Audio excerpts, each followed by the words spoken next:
Worldcomedue. Elite Children's Classics. World's Literary Masterpieces. Alibaba and the 40 Thieves.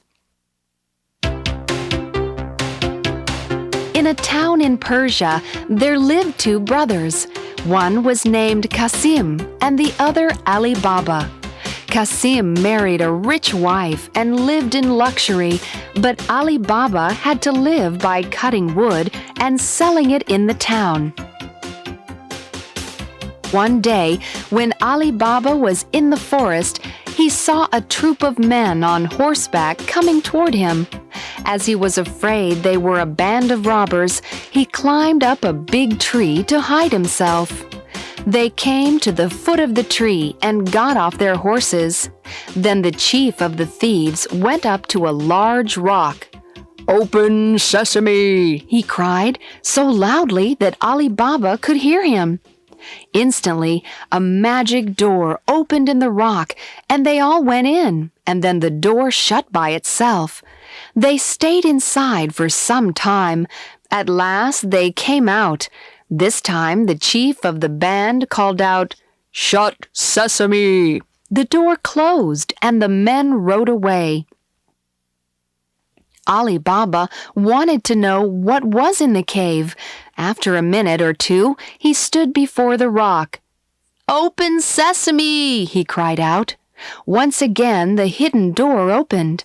He went through the doorway. The door closed behind him. He was surprised to find such a large, well-lit place. He saw rich bales of silk, plenty of gold and silver, and bags of money. He took no notice of the silver, but took out as many bags of gold as his donkeys could carry, and hurried home. At the sight of the gold, his wife got so excited that she ran to Qasim's to borrow a measure. Qasim's wife wondered what she wanted to measure, so she put some tallow at the bottom of the measure. When Alibaba's wife brought it back, she found a piece of gold sticking to the bottom. "Your brother is richer than you," said his wife to Qasim. "He has more money than he can count." The next morning, Qasim went to his brother. He showed the gold piece to Alibaba and said, "You say you are poor, but you measure gold. How did you get it?" As Alibaba thought Qasim knew his secret, he told him about the cave and the magic words to open the door.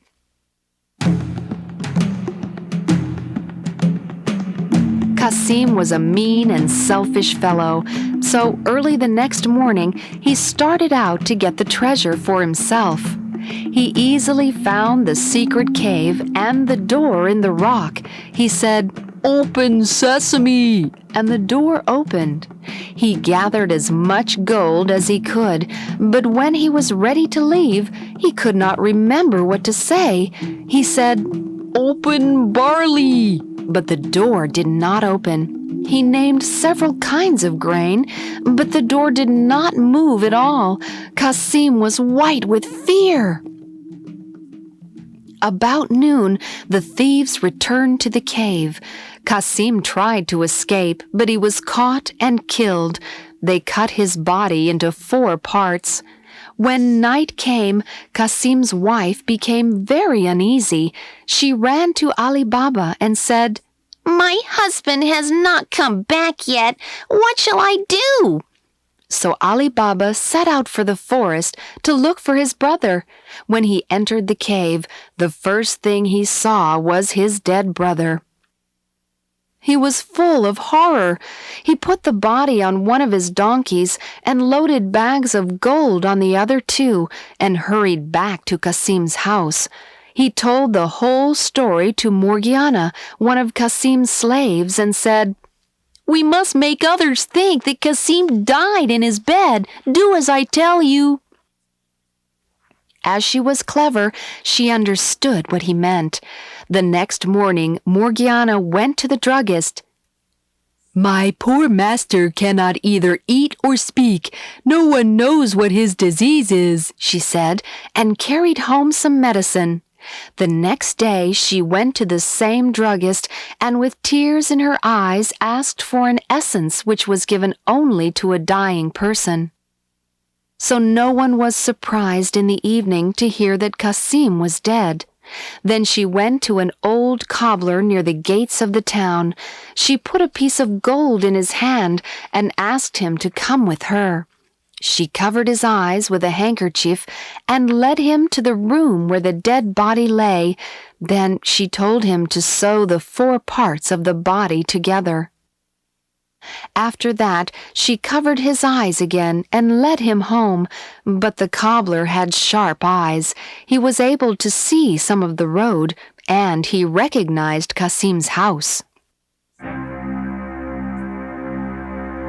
When the 40 thieves returned to the cave, they were astonished to find that the dead body and several money bags had disappeared. "We have certainly been discovered," said the chief. "We have killed one. We must now find the other who knows our secret." He told one of his men to dress himself as a traveler and enter the town. The thief greeted the cobbler and said, "Old man, can you repair shoes at your age?" "No, I am old," said the cobbler.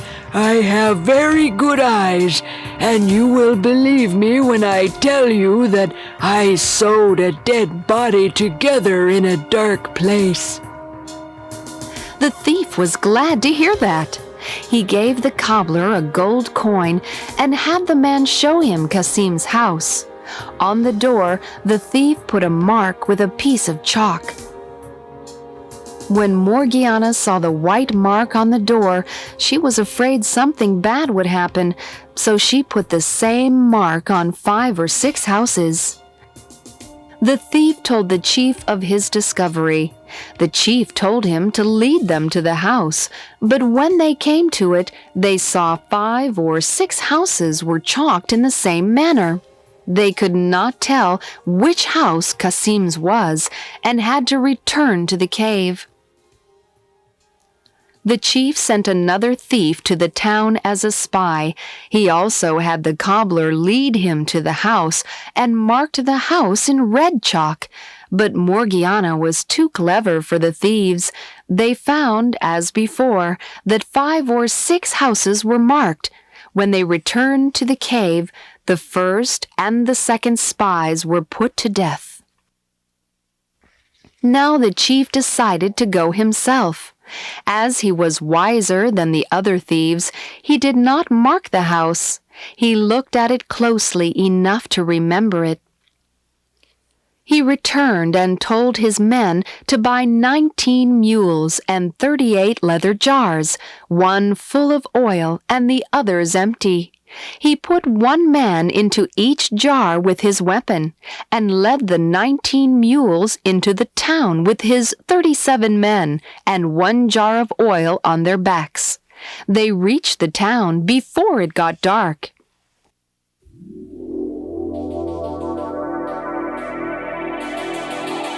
The captain stopped his mules in front of the house and said to Alibaba, who was the new master of Kasim's house, "I have brought some oil to sell, but it is now late. Will you give me a night's lodging?"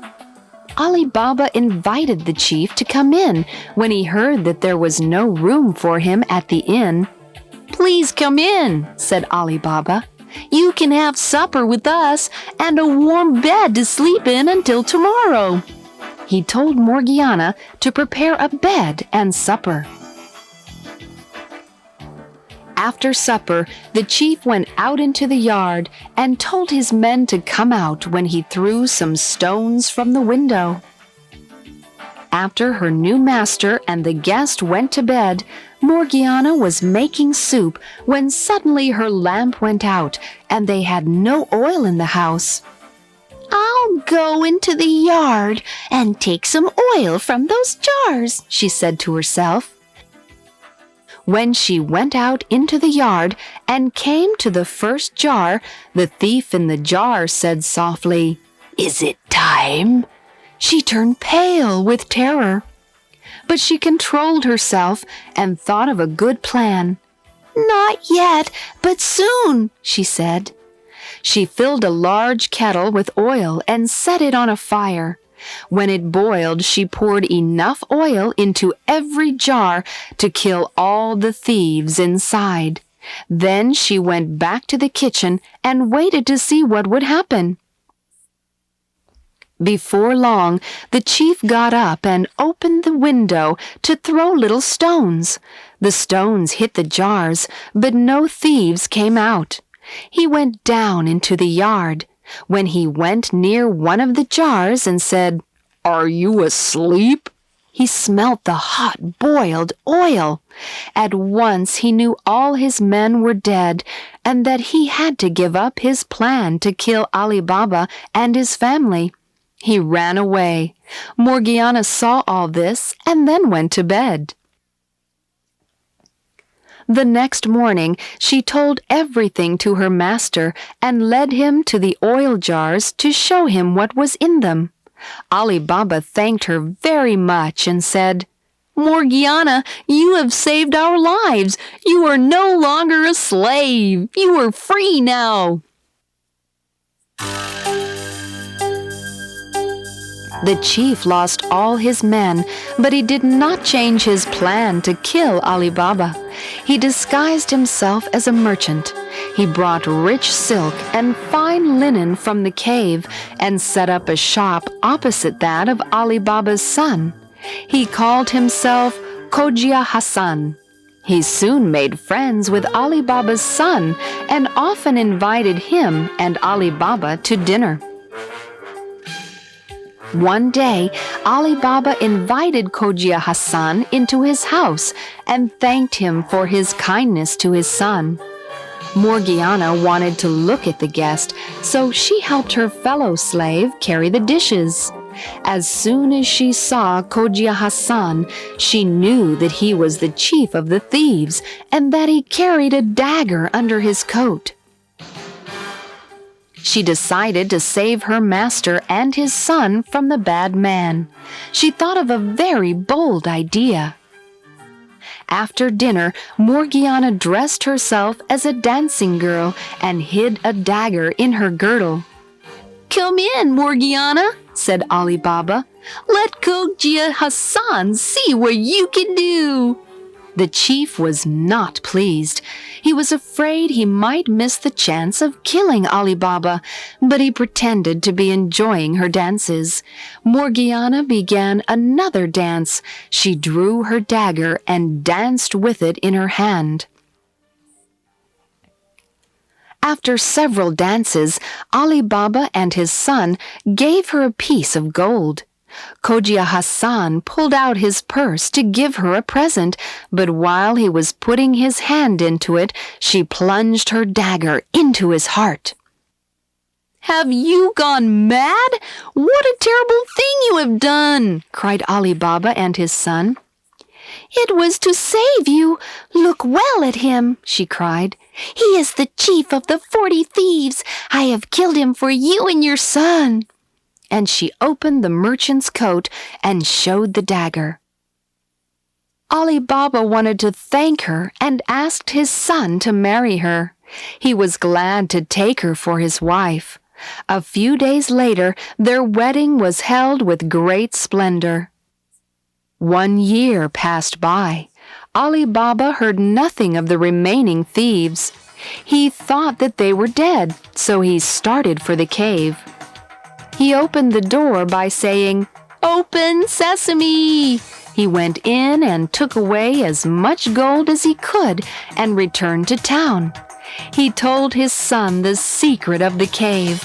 They always had the hidden cave to keep them rich to the end of their days. The Nightingale.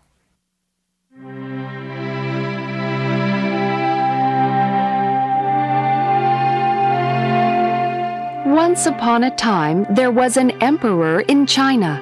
The emperor's palace was the most beautiful building in the world. It was made of colored glass. It stood in the largest and most lovely garden in all the world. Silver bells were tied to the flowers. They made music when the wind blew, so that one would not pass the flowers without looking at them. People came from everywhere just to see the emperor's garden. Some of the visitors went home and wrote books telling of how great and beautiful it was. They wrote of how the flowers smelled in the soft moonlight when one wandered along the garden paths. They wrote about the silver bells that made music. If one went on walking, one came to beautiful woods with tall trees and a deep lake. The woods extended to the sea. The lake was deep and blue, deep enough for large ships to sail under the branches of the trees. Among these trees lived a nightingale. She sang so beautifully that even the poor fishermen who had plenty of other things to do lay still to listen to her. Travelers came to the emperor's capital, and they admired everything very much, especially the palace and the garden. But when they heard the nightingale, they all said, "This is better than anything else." Poets wrote the most beautiful poems about the emperor's kingdom. Some of the poems reached the emperor. He sat in his golden throne, reading and nodding his head. He was pleased by such beautiful images of the town, the palace, and the garden. "But the nightingale is the best of all," he read. "What is this?" said the emperor. "The nightingale? I know nothing about it. Is there such a bird in my kingdom? I have never heard about it." Then he called his son, the prince. "There is said to be a very wonderful bird called the nightingale here," said the emperor. "They say that she is better than anything else in all my great kingdom. Invite her to come to my palace tonight." The prince had a lot of trouble finding someone who knew the nightingale. But at last he found a little kitchen girl. She cleaned the palace pots and pans. She said, "Oh, the nightingale? I know her very well. Every evening I am allowed to take meat to my poor sick mother. She lives by the shore. On my way back, when I am tired, I rest for a while in the woods, and then I hear the nightingale. Her song brings tears into my eyes. It feels like my mother's kiss." "Please ask the nightingale to come to see the emperor," the prince said to the kitchen girl. "He has never heard her lovely song." The girl said that she would invite the little bird to come to the palace. That very night, the little nightingale sang her song for the old emperor. It was so lovely that the wind stopped blowing the silver bells in the garden in order to listen. Tears of joy came to the eyes of the emperor as he listened. After the bird's song, the old emperor said softly, "What present can I give you for singing to me?" "I want no present," said the bird. "It is enough to know that you love my music. I will come to the palace each night and sing for you."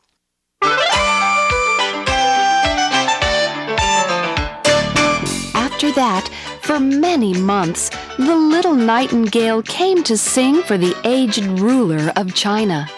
It seemed that he would never grow tired of hearing her song. Then one day, the emperor's brother, who ruled in another kingdom, sent him a present. It was a mechanical bird. All one had to do in order to make it sing was wind it up with a key. The old emperor fell in love with his new mechanical pet. What fun it was to wind it up! How pretty its golden wings were! Soon the nightingale from the woods was forgotten. She was almost broken-hearted because the emperor forgot her.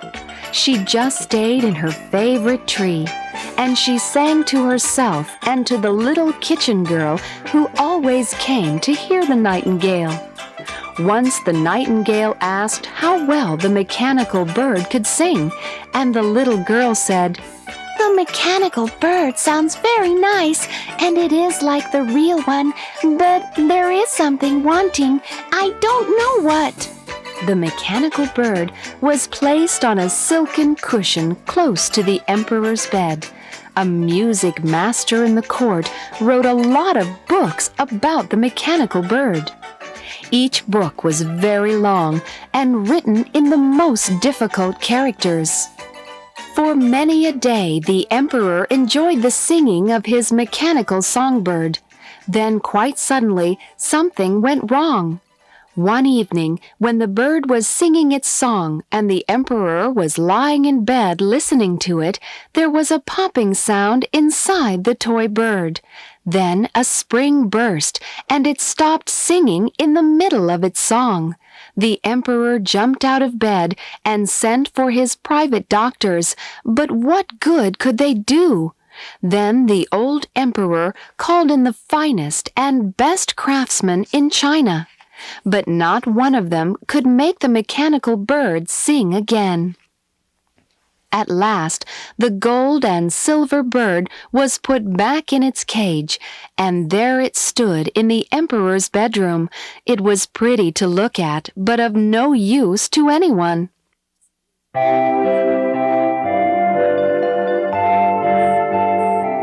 One day, the old emperor became ill. He lay pale and cold in his gorgeous bed. The courtiers thought he was dead, and they all went to pay their respects to their new emperor. But the emperor was not dead yet. There was great weeping in his palace as he grew weaker until he could hardly move. There was an open window high above him, and the moonlight streamed in on the emperor. The mechanical bird was beside him. All the Chinese people loved their ruler. One day, the wise doctors said that the old emperor probably would never see the sun rise again. The people heard the news with heavy hearts. That night, when the old emperor lay in his bed, he slowly opened his eyes. He looked at the mechanical bird. "Music! Music!" he cried. "Please sing once more for me. I have given you gold and rich presents, golden bird, so please sing just once again." But the silly toy bird sat in its golden cage and did nothing. The little kitchen girl was weeping in the garden under the emperor's bedroom window. When she heard the old emperor, she ran to a far corner in the garden. The kitchen girl found the little nightingale sitting in her tree. "Come, come, dear bird," the girl said. "Let our emperor hear you sing once more. And hurry, he is very ill and may never see the sun rise again." Quickly, the dear little nightingale flew down to the emperor's bedroom window. There she began to sing her song of life and hope. Color came back to the old emperor's tired white face. "Go on, dear nightingale, go on," he said softly when she stopped for a moment. And the little bird sang on. Again, the song was so lovely that the very wind stopped blowing in order to listen to it. When the nightingale finished her song, the old emperor said, "You must always stay with me. You may sing when you like, and I will break the mechanical bird into 1,000 pieces." "Oh no," said the nightingale. "The golden toy bird already did its best. Keep it in the cage, but I will come each night and sing by your window. I will sing to you the song of love and joy and the good things in life." With these words, the nightingale sang the last song. Then she flew away into the night. After that, the emperor fell into a sound and restful sleep. The next morning, the servants came to see whether the old emperor had lived to see the sunrise. They opened the door quietly. There they found the emperor standing by the window. The emperor turned from the window as the sun rose. There was new color in his face, and his eyes were sparkling. With a beautiful smile, the emperor said, "Good morning." The Mystery in the Sky.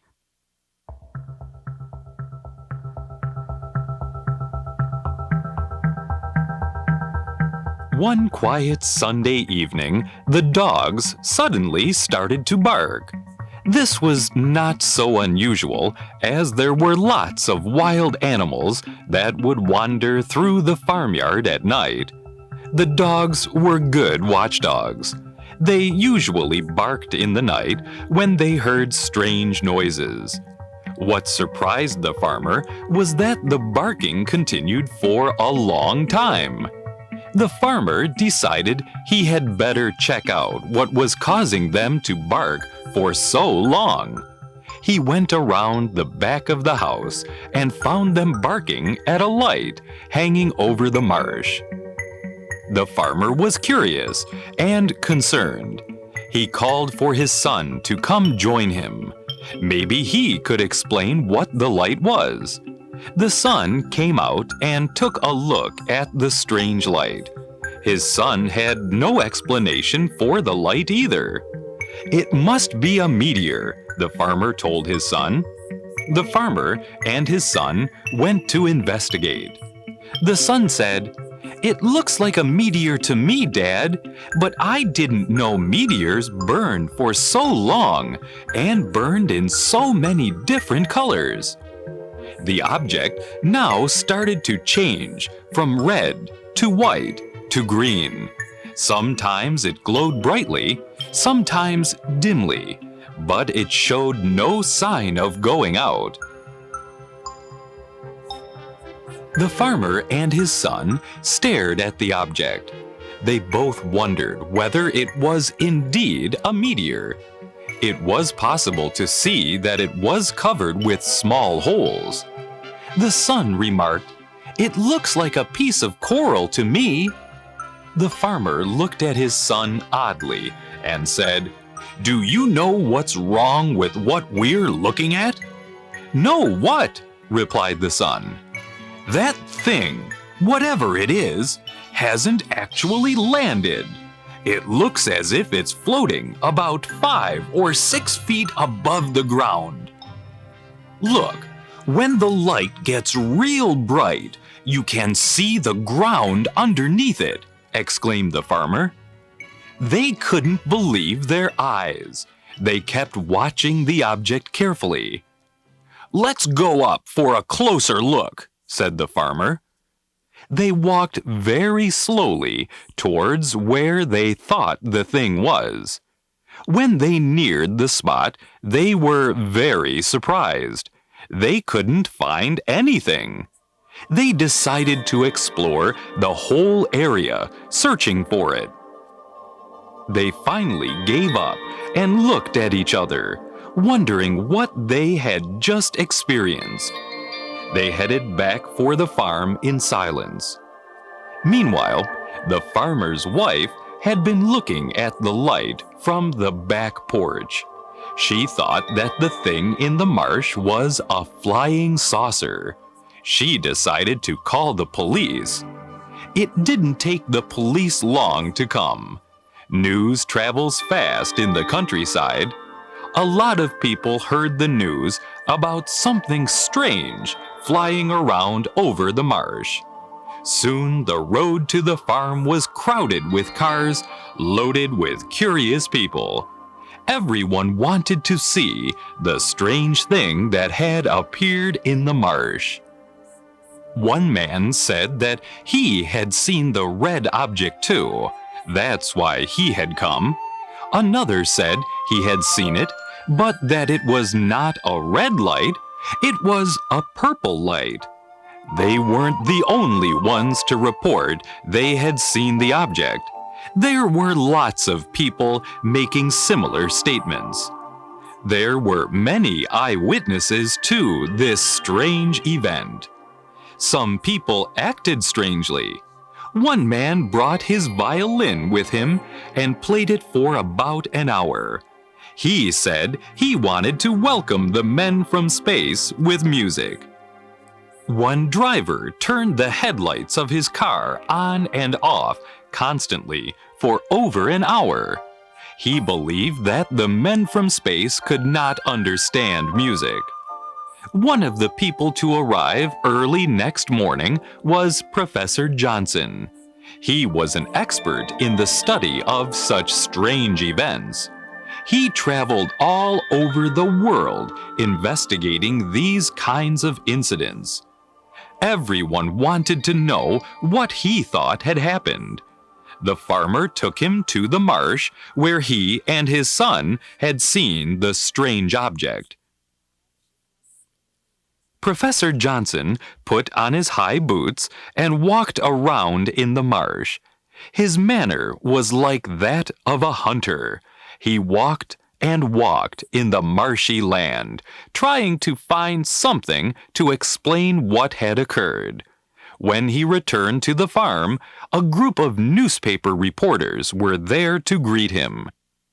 Professor Johnson reported, "I can't find any evidence of a meteor or anything like that ever being in the marsh." He continued, "I believe the farmers and his son and all the other people who said they saw something, but I am not able to say what it was. I can't find anything that suggests it was ever in the marsh. I'm not even going to guess what happened here last night." Dr. Johnson wrote a report for the police. He thanked the farmer and said he was sorry that he couldn't explain anything to him. The police said that maybe it was marsh gas burning, and that would explain the strange lights everyone saw. Nobody thought this made any sense. They thought the police were just trying to stop a lot of rumors from going around. There was a lot of talk about this for a long time in this small farming community. Everyone, it seemed, had an idea as to what was in the marsh that dark night. Was it a flying saucer from another planet? Many such strange incidents have occurred all over the world. Someday, maybe you will see strange things in the sky. Look carefully. Don't believe everything you see. If you are lucky, you may be the person to finally explain these incidents. There are many books published that try to explain the mystery. Go to your nearest library and get one of these books. They are very interesting. They can help you get a better understanding of the secrets in the skies.